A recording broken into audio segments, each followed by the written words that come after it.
Finally, for the first time in the history of all conservative and libertarian debate, we are going to answer definitively whether or not an Article 5 convention is a good idea or a bad idea. Welcome to Kibbe on Liberty.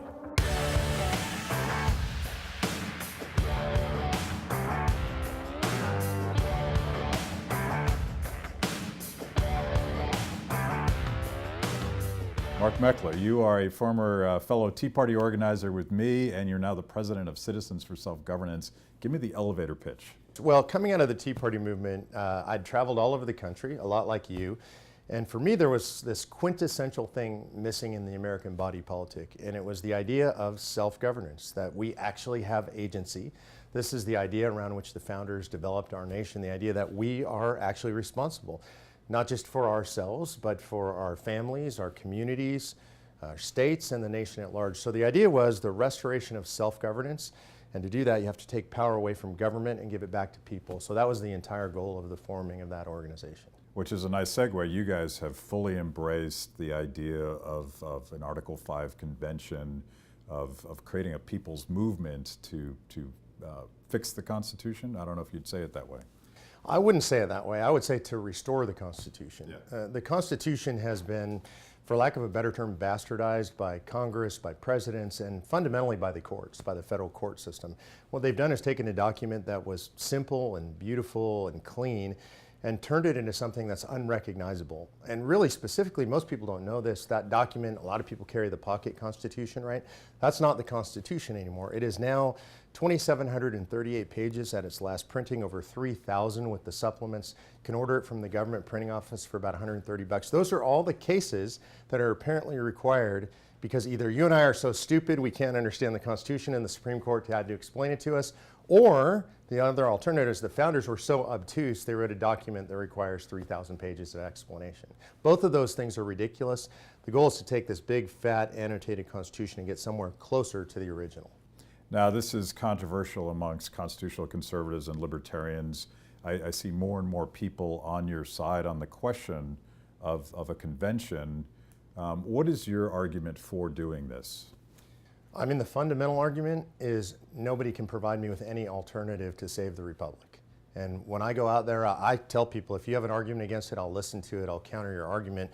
But my fundamental question to you, if you're opposed, is going to be, what's the alternative? What's your proposal for fixing the republic? And I will tell you universally what I get are blank stares. And people will tell me, I don't really have an answer. They'll say we should pray. I think that's awesome if they want to pray for it. They've been doing that for a long time. They'll say we should elect people. We've been doing that for a long time. Every administration in the history of America, with the exception of Coolidge, has grown the size and scope of government. So we have to do something different.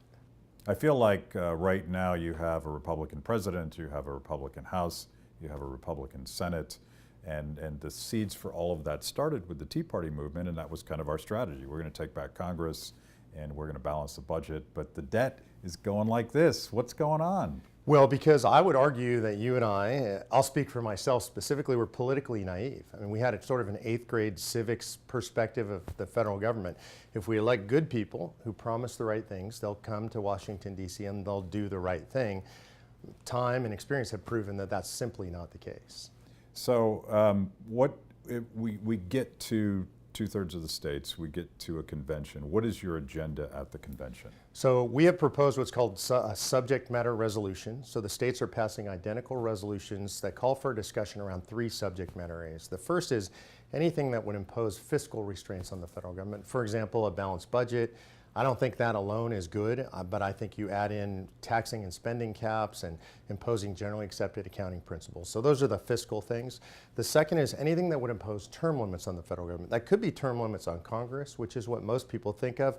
I'm a little bit mixed on that one, but I love the idea of term limits on the federal courts, including the Supreme Court, and on federal bureaucrats.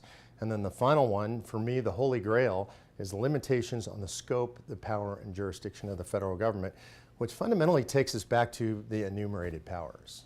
So spending limitations and limiting what Congress should be spending money on. I think that's the biggest, because the others are symptoms. Even spending is a symptom of the problem. Term limits are people who serve forever in Washington, D.C., symptom of the problem. And the problem itself is that the federal government has busted out of its constitutional restraints, the constitutional box. And so people like to be here forever. There's a lot of money, there's a lot of power, never intended to be in Washington, D.C. That's why people stay forever. And if they didn't have all this authority to spend and to do all these crazy things they're doing, well, then the budget wouldn't be so out of control. So I think the structural restraints on the scope, the power, and jurisdiction are the most important restraints we can reimpose. So let me hit you with some devil's advocate stuff. Many moons ago, I was a budget economist at the U.S. Chamber of Commerce and fought mightily for a balanced budget amendment. I'm now skeptical. I think politicians use silver bullet things like the BBA to really avoid doing their job. Is this just a silver bullet scheme? Well, first, let me say I agree with you 100%. And so that's why I think a silver bullet is a bad idea. I think a balanced budget amendment alone is a very bad idea. Actually, what a federal balanced budget amendment alone would do is it would encourage the federal government to impose more unfunded mandates on the states, right? They're not just going to magically stop doing the programs. They're just going to tell the folks in the states, well, you tax your citizens and you run the programs. So I think that alone is a problem. I think we have fundamental structural reform that's necessary, not as a silver bullet, but to restore the Constitution. The Constitution itself has been changed by all these Supreme Court cases. If we don't fix that, we have a broken structure. So I don't think it's a silver bullet. I think it's a whole bunch of bullets that are required to restore balance in the structure. My friend Thomas Massey, who we probably agree is one of the hardcore constitutional conservatives who actually puts his money where his mouth is in Congress, he tweeted the other day that I don't support a convention of states because Congress doesn't even obey this Constitution. Why would they obey the next one? And I'm sort of getting his quote right. Yeah, I love that question. I'm a little bit biased because when this was first brought to me, that was my question. If they don't follow the Constitution now, what's the magic? Where's the pixie dust? And here's the real answer. And Thomas might be surprised to hear this. They do follow the Constitution. The question is which Constitution? I described earlier, we have the original Constitution, the one that you and I and Thomas know and love. Then we have this version that's over 3,000 pages. Almost everything that Congress does today falls within what the court has said their authority is. So it's actually inaccurate to say they're not following the Constitution as it is currently interpreted. So I'm a former grassroots organizer. I know what it takes to get the boots on the ground to move the needle. This has never been done. Why do you think it can be done? Well, because I think this is where the American people are at right now. In other words, we tried the Tea Party movement. You and I did that. I think we were actually, to be fair, wildly successful. I mean, we brought millions of people out into the streets, into the voting booths, turned Congress, right? We had the largest party swing since 1938. So all that stuff was successful. I would argue that we, as the Tea Party movement, changed the narrative in America. We were aiming at the wrong target, though, Matt, because what we were aiming at was electoral politics. We were presuming that if we changed people, the policies would change. The system's too big, the structure's too broken. We need to aim at the structure of the system. And people realize that in their bones because they're frustrated. They send the right people to Congress and the right things don't happen, so they're looking for another solution right now. You know, in some ways, this gets upstream of politics, even though you have to pass it through state legislatures. Because what you're really talking about is a massive social movement to actually learn again what the Constitution's about. Is that part of your goal here, is to get people to actually pick that thing up and read it? That is the main goal, really. I mean, if I describe this in the meta sense, the goal is to build the largest educated, self-governing grassroots army in the history of America. I think we made great strides towards that in the Tea Party movement, but we hit a brick wall, and now we're breaking down that brick wall, and yeah, we're going to educate a whole new generation of patriots who understand not just the Constitution, but this fundamental concept of self-governance, that they have agency, that they are the sovereign in America, and that it's up to them to save the country. So if you've sold somebody watching this interview, what should they do next? They should get involved, because it's one thing to know what could help fix the country. It's another thing to actually do something about it. This is the nature of self-governance, is you and I have to be engaged. So they should go to conventionofstates.com. They should learn, make sure you're really comfortable with this. Both sides of the argument are there, by the way. So you can watch the debates and learn, then sign up, and that'll send a letter to your state representative, your state senator, letting them know that you're in support.